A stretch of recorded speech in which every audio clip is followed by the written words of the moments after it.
تو آج انشاءاللہ اس کے بارے میں، دعا کے بارے میں کچھ بات کروں گا کہ ہم لوگ دعاؤں سے بہت زیادہ غافل ہیں۔ اللہ تعالیٰ نے قرآن مجید میں دعا کے بارے میں فرمایا ادعوا ربکم تضرعا وخفیا، اپنے رب کو پکارو عاجزی کے ساتھ اور چپکے سے۔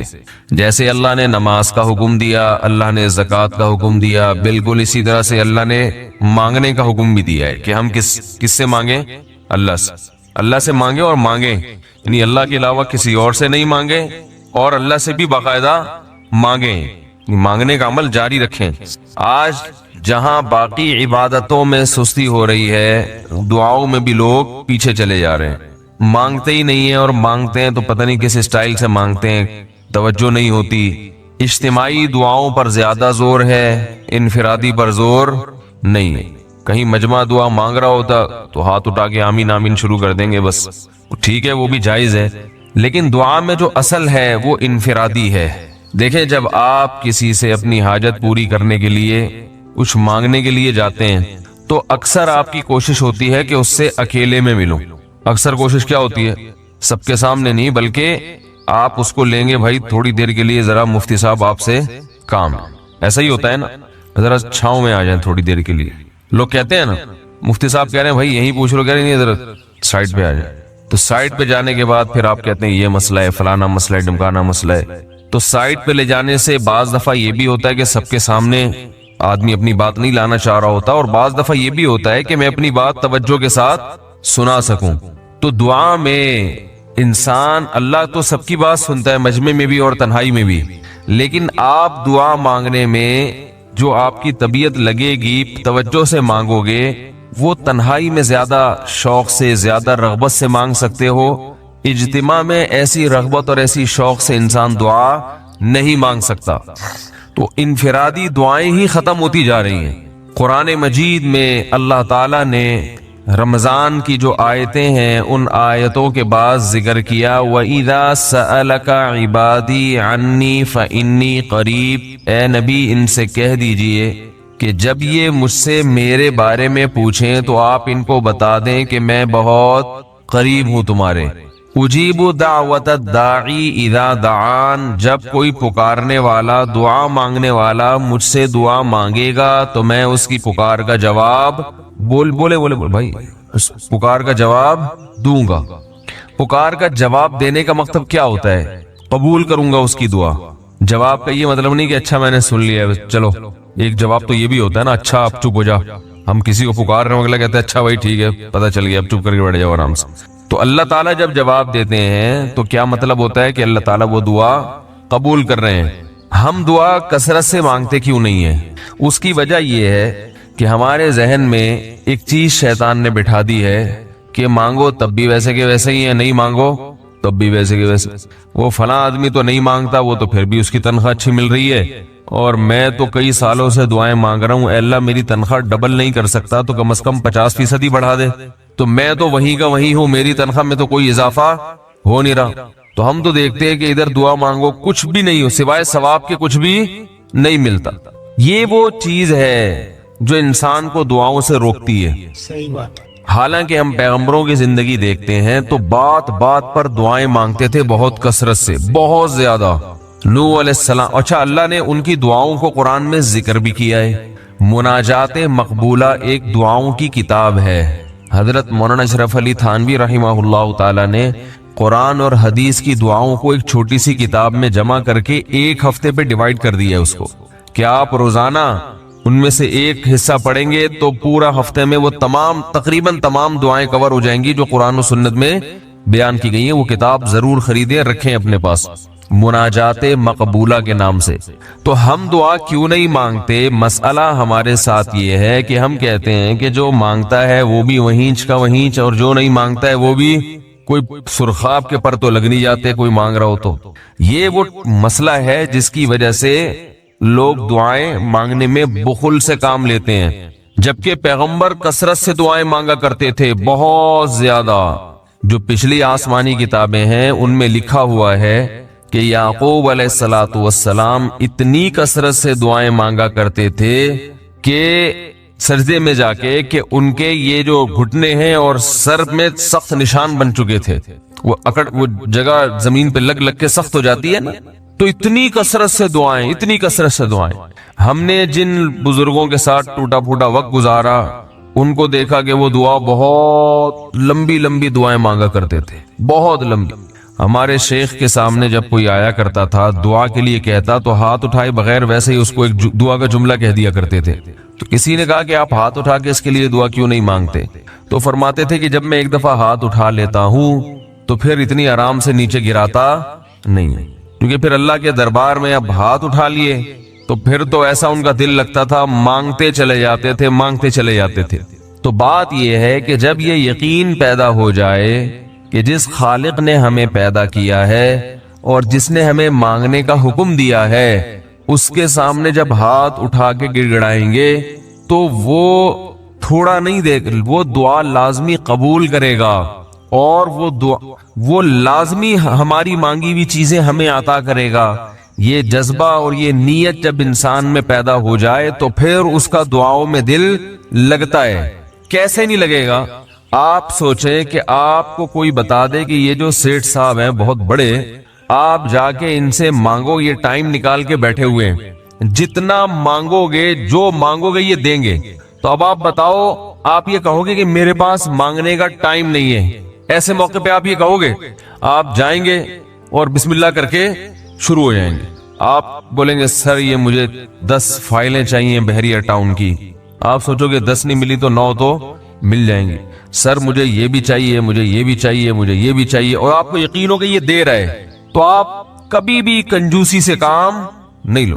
پھر آپ یہ نہیں کرو گے کہ آپ مانگتے ہوئے جو ہے نا اس سے آپ جب مانگ رہے ہو تو آپ کی کبھی ادھر دیکھ رہے ہو، کبھی ادھر دیکھ رہے ہو، کبھی ناک میں انگلی گھما رہے ہو، کبھی سر میں کھجا رہے ہو، کوئی آ کے اس دوران آپ کو چھیڑے گا تو آپ کہو گے یہاں سے دفع ہو جاؤ، ابھی میں کام کر رہا ہوں۔ ایک بندہ سخاوت جوش میں آیا ہوا ہے ابھی اور فائلیں بحریہ ٹاؤن کی فری میں بانٹ رہا ہے، اس نے کہا بھائی جتنی مانگو گے دے دوں گا اور جو مانگو گے دے دوں گا، تو ابھی تو میرے پاس ٹائم کم ہے، مقابلہ بہت سخت ہے۔ اور پھر اس میں آپ کو الفاظ بھی خود بخود آ جائیں گے، کس طرح سے سمجھانا ہے، مختلف طریقوں سے آپ بات کو گھماؤ گے۔ سر پلیز آپ بات کو سمجھا کریں، میں آپ کے پاس آیا ہوں، آپ کو پتا ہے میں ادھر بھی جا سکتا تھا، وہ وسیم کباڑیا کا بزنس بھی آج کل بہت چل رہا ہے، میرے پرانے اچھے تعلقات ہیں، لیکن مجھے پتا تھا کہ آپ ہیں، آپ جیسا سیٹ تو کوئی ہے ہی نہیں، اور ہر مشکل میں آپ نے میری مدد کی ہے۔ جو الفاظ بھی اس کی سخاوت کو ابھارنے والے ہوں گے وہ تمام آپ اس موقع پر اس کے اوپر انڈیل دو گے، پورا دیگچا بھر کے اس کے اوپر ڈال دو گے آپ۔ تو اللہ سے جب مانگتا ہے انسان اور اس کو یقین ہو کہ اللہ میری دعا کو پورا کرے گا، تو اس یقین کے ساتھ جب دعا مانگی جاتی ہے تو اس کا اسٹائل کچھ اور ہوتا ہے، اور ایک فارمیلٹی پوری کرنے کے لیے دعا جب مانگی جاتی ہے جیسے کہ ہمارے ہاں ہو رہا ہے تو اس کا اسٹائل اور انداز کچھ اور ہوتا ہے۔ ہمارے ہاں دعا پڑھی جاتی ہے، مانگی نہیں جاتی۔ ربنا آتنا فی الدنیا حسنۃ وفی الآخرۃ حسنۃ وقنا عذاب النار، آمین۔ اور کہ ربنا ظلمنا انفسنا وان لم تغفر لنا وترحمنا لنکونن من الخاسرین، آمین۔ یہ دعا مانگی جا رہی ہے یا پڑھی جا رہی ہے؟ یہ تو پڑھی جا رہی ہے، اور آمین بھی پڑھا جا رہا ہے اس پہ۔ تو اللہ نے ہمیں یہ نہیں کہا کہ اقرأوا الدعاء عند ربکم، اپنے رب کے سامنے دعائیں پڑھا کرو۔ اللہ نے کہا ادعو، مانگو، پکارو، مانگو اس سے۔ بھیکاری جیسے بھیک مانگتا ہے نا، لوگ کہتے ہیں مانگنے کا کیا طریقہ ہے؟ بھائی جو بھیکاریوں سے پوچھو بھیک مانگنے کا کیا طریقہ ہے۔ بھیکاری اکثر ان پڑھ ہوتے ہیں، جو پڑھے لکھے بھیکاری ہوتے ہیں پھر وہ IMF سے مانگتے ہیں، وہ چھوٹی موٹی چیزیں نہیں مانگتے۔ بھیکاری اکثر کیا ہوتے ہیں؟ ان پڑھ، جن سے ہمارا صبح شام واسطہ پڑتا ہے۔ تو یہ کسی سے بھیک مانگنے کا طریقہ سیکھ کے آتے ہیں؟ بولو نا بھائی، کسی سے طریقہ سیکھ کے آتے ہیں کہ یار وہ ذرا فلاں بندے سے چندہ مانگنا، ذرا طریقہ بتانا۔ اگر کوئی بتائے گا بھی تو وہ کہے گا تو اپنے پاس رکھ، مجھے پتا ہے مجھے جیب اپنی کیسے بھرنی ہے۔ اس موقع پہ جو اس کی حالت دیکھ کے نا وہ اپنا منہ بھی ٹیڑھا ویڑھا کرے گا، کپڑے بھی پھٹے پرانے، اور بہت گھمائے گا بات کو، ایسے منہ بنائے گا جیسے دنیا میں اس سے زیادہ غریب اور محتاج کوئی ہے ہی نہیں۔ سحری پانی سے کی ہے میں نے، گھر میں بچے بھوک سے بلک رہے ہیں، ایسی کہانیاں سنائے گا، ایسی کہانیاں سنائے گا۔ تو یہی حال انسان کا ہے جب اسے پتا ہو کہ میرا رب جو مانگوں گا وہ دے گا مجھے، تو پھر اس کے بھیک مانگنے کا انداز اور جو دعا مانگنے کا اسٹائل ہے وہ خود بخود فطرت اسے سکھا دیتی ہے، خود بخود اس کے اندر الفاظ آنا شروع ہو جاتے ہیں کہ ایسے مانگنا چاہیے۔ لیکن پرابلم یہ ہے، مسئلہ یہ ہے کہ دل میں یہ بات بیٹھ چکی ہے کہ قبول نہیں ہو رہی۔ عجیب حدیث ہے، رسول اللہ صلی اللہ علیہ وسلم نے ارشاد فرمایا کہ اللہ بندے کی دعا قبول کرتے رہتے ہیں، وہ مانگتا رہتا ہے قبول ہوتی رہتی ہے، وہ مانگتا رہتا ہے قبول ہوتی رہتی ہے، یہاں تک کہ ایک وقت ایسا آتا ہے کہ بندہ یہ کہتا ہے کہ میں مانگ رہا ہوں قبول تو ہو نہیں رہی، تو جب یہ کہتا ہے تو اس وقت قبول کرنا بند کر دیتے ہیں اللہ تعالیٰ۔ اللہ کہتے ہیں کہ اگر تو یہ سمجھ رہا ہے کہ قبول نہیں ہو رہی تو اب نہیں ہوگی۔ اب عجیب بات ہے یا نہیں ہے یہ حدیث؟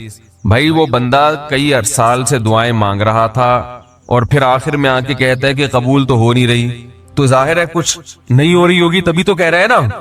اس کو ایسا لگ رہا ہوگا کہ قبول نہیں ہو رہی، بھائی اس کو یہ لگ رہا ہوگا کہ نہیں، جو چیزیں مانگ رہا ہوں وہ تو مل نہیں رہی، تو تبھی تو وہ کہتا ہے کہ قبول نہیں ہو رہی۔ تو سوال پیدا ہوتا ہے پھر اللہ قبول کرنا بند کیوں کر دیتے ہیں؟ اللہ تعالیٰ جب دعائیں قبول کرتے ہیں تو اس کا انداز وہ نہیں ہوتا جیسے ایک عام انسان جب کسی کو بھیک دیتا ہے۔ ایک عام فقیر جب آپ کے پاس آئے گا، آپ سے بھیک مانگے گا، 100 روپے دے دو، 20 روپے دے دو، آپ اٹھا کے 100 نہیں تو 10-20 تو پکڑا دیتے ہیں اس کو، تو وہ یہ سمجھتا ہے کہ میری دعا کیا ہو گئی؟ قبول۔ لیکن اللہ تعالیٰ اس طرح دعا نہیں قبول کرتے۔ اگر اللہ اس طرح سے دعائیں قبول کرنا شروع کر دیں تو پھر یہ معاملہ غیب کا نہیں رہے گا۔ ادھر آپ نے دعا مانگی، اے اللہ میرے کاروبار کو بڑھا دے، لیلۃ القدر میں رو کے دعا مانگی، اور صبح صادق کے وقت آپ کا فون آیا کہ آپ کا کنٹینر کسٹم والوں کے شر سے محفوظ ہو گیا ہے، سمجھ میں پاس ہو گیا ہو، اور آپ کی چیز ڈبل قیمت پہ بک گئی ہے۔ پھر آپ نے دعا مانگی، اے اللہ تیری رحمت اس وقت جوش میں آئی ہوئی ہے، تو ایسا کر میرا بچہ بھی پاس ہو جائے، اس کے نمبر اچھے آ جائیں۔ ادھر فون آیا کہ آپ کا بچہ پہلی پوزیشن سے کامیاب ہو گیا۔ پھر آپ نے کہا آج اللہ کی رحمت بہت جوش میں آئی ہوئی ہے، اے اللہ میری بیوی بھی ٹھیک ہو جائے، تو بیگم صاحبہ کا فوراً فون آ گیا کہ میں ٹھیک ہو گئی ہوں، ہے بھائی میں ٹھیک ہو گئی۔ اے اللہ ساس صاحبہ بہت دنوں سے آگے بیٹھی ہوئی ہیں، جانے کا نام نہیں لے رہی، فون آ گیا کہ میں چلی گئی ہوں۔ اس طرح سے اگر دعائیں قبول ہونا شروع ہو جائیں تو میرے بھائی پھر یہ سارے کافر، یہ سارے لبرل لوگ جو اللہ کو مانتے ہی نہیں ہیں، یہ دنیا کا ہر کام چھوڑ کے مصلی بچھا لیں گے اور دعاؤں کو فوکس کرنا شروع کر دیں گے۔ دعا قبول ہوتی ہے مگر اس شخص کی جو اللہ پر غیب پر ایمان رکھتا ہے، جسے دعا قبول ہوتی بھی نظر نہیں آتی مگر وہ یقین کرتا ہے کہ دعا قبول ہو رہی ہے۔ صرف اس شخص کی دعا قبول ہوتی ہے، اس کے علاوہ کسی کی قبول نہیں ہوتی۔ بہت مشکل ہے بھائی سمجھانا۔ دعا سب کی قبول ہوتی ہے کا مطلب پتہ ہے؟ سب کی مطلب ان سب کی کہ جو یہ یقین رکھتے ہیں کہ قبول ہوتی بھی نظر نہیں آ رہی پھر بھی قبول ہو رہی ہے، ان لوگوں کی قبول ہوتی ہے دعا۔ حدیث سے پتہ چلتا ہے، اور اصل میں دعا مانگتے ہی یہی لوگ ہیں۔ اب آپ کہیں گے بھائی نظر تو آ نہیں رہی، جب میں جو چیز مانگ رہا ہوں وہ مل نہیں رہی، تو کیا ایسے قبول کا کرنا کیا ہے بھائی؟ یہ تو صرف مشورے مل رہے ہیں ہمیں کہ پھر بھی مانگتے رہو۔ تو ہم نے وہ ایک فقیر تھا نا، ایک سیٹ صاحب کے پاس آیا، کہنے لگا کہ بھائی ذرا کچھ پیسے مل جائیں گے، گھر میں ضرورت ہے۔ تو اس نے کہا اتنے ہٹے کٹے ہو کے بھیک مانگتے ہو شرم نہیں آتی؟ تو اس نے کہا فی الحال میں نے آپ سے بھیک مانگی ہے، مشورہ نہیں مانگا، جب مشورہ مانگوں تو اس وقت مشورہ دے دینا کہ بھیک مانگنا میرے لیے مناسب ہے یا نہیں ہے بھائی۔ ابھی میں آپ سے پیسے مانگ رہا ہوں، مشورے کے لیے پھر کوئی اور ٹائم انشاءاللہ رکھ لیں گے، اس میں آپ سے مشورہ لوں گا کہ میرے جیسے آدمی کو بھیک مانگنا مناسب ہے یا نہیں۔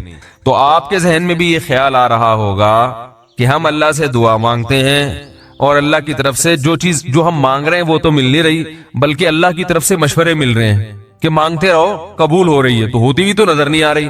کیا خیال ہے بھائی؟ قبول ہوتی بھی نظر تو نہیں آ رہی۔ تو یاد رکھیں دعا تو لازمی قبول ہوتی ہے، اگر آپ کو قبول ہوتی بھی نظر نہیں، دعا قبول ہونے کے انداز مختلف ہیں۔ اللہ تعالیٰ کے جس طرح سے قبول کرتے ہیں نا، وہ عام لوگوں کی طرح نہیں آپ کو چیزیں پکڑا دیتے، یہ تو غیب سے معاملہ ختم ہو جائے گا۔ اللہ کی حکمت کا تقاضا یہ ہے کہ اس طرح سے قبول کروں کہ قبول ہو مگر اس کو پتا نہ چلے، کیونکہ وہ اللہ کا دربار ہے، اس کی کچھ قیمت ہے کہ وہ ہر ایک کو مانگنے کی توفیق نہیں دیتا. بھائی آپ نے کبھی دیکھا کہ کوئی سیٹ ایسی دکان کھول کے بیٹھ جائے کہ آؤ جو مانگو میں دوں گا؟ ایسے تو کیا ہوگا کہ پورا نظام خراب ہو جائے گا نا. پھر آپ 10 فائلیں تھوڑی مانگیں گے, پھر تو آپ کہیں گے پورا بحری اکاؤنٹ میرے حوالے کر دو, پھر تو آپ یہ کریں گے نا. یہ تو میں نے ایک مثال دی تھی. عملاً ایسا نہیں ہوتا. عملاً وہی آ کے بیٹھے گا اور وہی آپ کو پیشکش کرے گا کہ اس کے کچھ اصول اور ضابطے ہوں گے, ان قواعد پہ آپ پورے اترتے ہوگے تو آپ کو وہ گھسنے دے گا.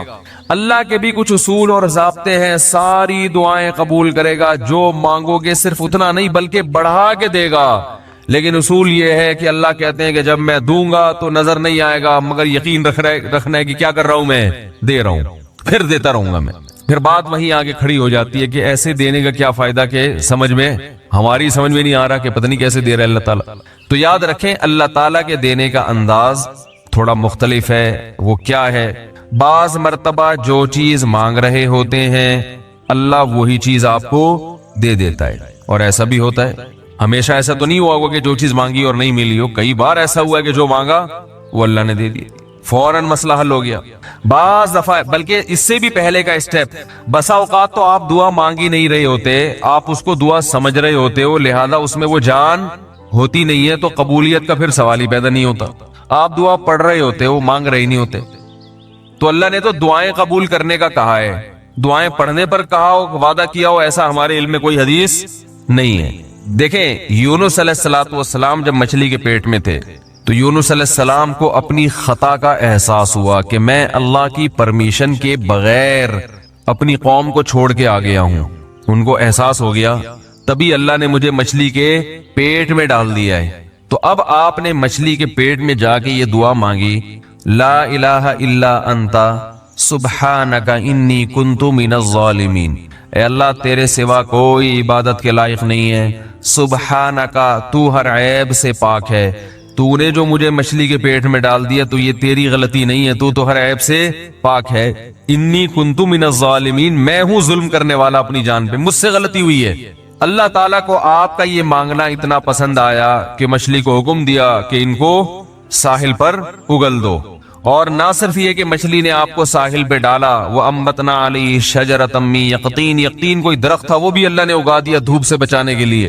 لیکن جب مصیبتوں میں ہم یہ کلمہ پڑھتے ہیں لا الہ الا انت سبحانک انی کنت من الظالمین, تو ہم یوسف علیہ السلام والے جذبے سے یہ کلمے میں جو الفاظ ہیں وہ مانگتے نہیں ہیں بلکہ ہم یہ کلمہ پڑھتے ہیں. سمجھ رہے ہیں؟ پڑھنے کی بھی برکتیں ہوتی ہیں, میں اس کا منکر نہیں ہوں, لیکن ہمارے جو ورڈنگ ہوتی ہے نا وہ مانگنے کا اسٹائل نہیں ہوتا. ہم چھوٹے بچے تھے تو مسجد میں آیت کریمہ کا ورد ہوا کرتا تھا کہ بھائی حالات خراب ہیں آج کل, امام صاحب اسپیکر پہ اعلان کر کے بلاتے تھے, آ جاؤ بھائی آیت کریمہ کا ورد ہوگا, لا الہ الا انت سبحانک انی کنت من الظالمین, 5 لاکھ دفعہ پڑھا جائے گا. تو ہم مسجد میں آتے, وہ مسجد میں دانے ہم تو آتے تھے, اس کے بعد جلیبیاں بھی ملتی تھیں, بڑی گرم گرم ٹائٹ جلیبیاں ہوتی تھی. اب تک وہ مزہ نہیں آیا جلیبی میں. تو وہ جلیبیاں بھی ہوتی تھی, اوپر دانے رکھے ہوئے ہوتے تھے, وہ 5 لاکھ دانے ہوتے تھے, ختم کرنے ہوتے تھے. تو پھر ہم کیا کریں, لا الہ الا انت سبحانک انی کنت من الظالمین, لا الہ الا انت سبحانک. اس میں فراڈ نہیں کرتے تھے, پڑھتے پورا تھا الحمدللہ. بعض لوگ تو کیا کرتے تھے, ایک مٹھی لی لا الہ الا انت سبحانک انی کنت من الظالمین, پھونک مارا اور سائڈ پہ رکھ دیا. وہ یہ ڈرامے بھی ہوتے تھے, لیکن ہم پورا ہی پڑھتے تھے. لیکن اس میں مانگنے کا انداز تو نہیں ہوتا تھا, لا الہ الا انت سبحانک انی. پھر اس میں بچے تھے, شرارت بھی شروع ہو جاتی تھی. پھر دیکھ رہے کوئی ادھر دیکھ رہا ہے تو ایک دانا اٹھایا, لا الہ الا انت سبحانک انی کنت من الظالمین, یوں کر کے اس کی ناک پہ مارا ہے. کوئی ادھر دیکھ رہا ہے تو اس کی جیب میں ڈال دیا.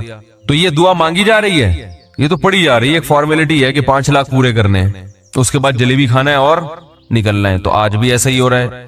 امام صاحب دعا مانگتے ہیں, لوگ کہتے ہیں یار چلو جب نماز پڑھ لی, 4 رکعتیں پڑھ لی, سلام بھی پھیر لیا, تو اس میں کیا جا رہا ہے, یہ بھی پورا ہی کر لو. ایسا ہی ہوتا ہے نا, یہ بھی پورا ہی کر لو, آمین آمین کہہ لیں گے. امام صاحب ڈرائیور ہیں, ہم پیچھے مقتدی ہیں, تو جہاں اتاریں گے وہیں اتریں گے ہم لوگ, پہلے تو نہیں اتر سکتے. تو یہ ایک لوگوں کے ذہن میں تصور ہے. نبی صلی اللہ علیہ وسلم نے فرمایا اللہ ظاہر قلب کے ساتھ دعا کی طرف توجہ نہیں دیتے. ظاہر قلب کا مطلب آپ کا دل حاضر نہیں ہو, کچھ اور سوچ رہے ہو, اور ادھر سے آپ نے ویسے ہی ایک فارمیلٹی پوری کرنے کے لیے. اللہ کہتے ہیں کہ جب تو مانگنے میں مخلص نہیں ہے تو میں تجھے کیوں دوں. تو مانگنے میں ہی مخلص نہیں ہے. تو بعض دفعہ بلکہ اکثر ایسا ہوتا ہے کہ ہماری دعا میں جان ہی نہیں ہوتی. آدم علیہ السلام کو جب جنت سے نکالا گیا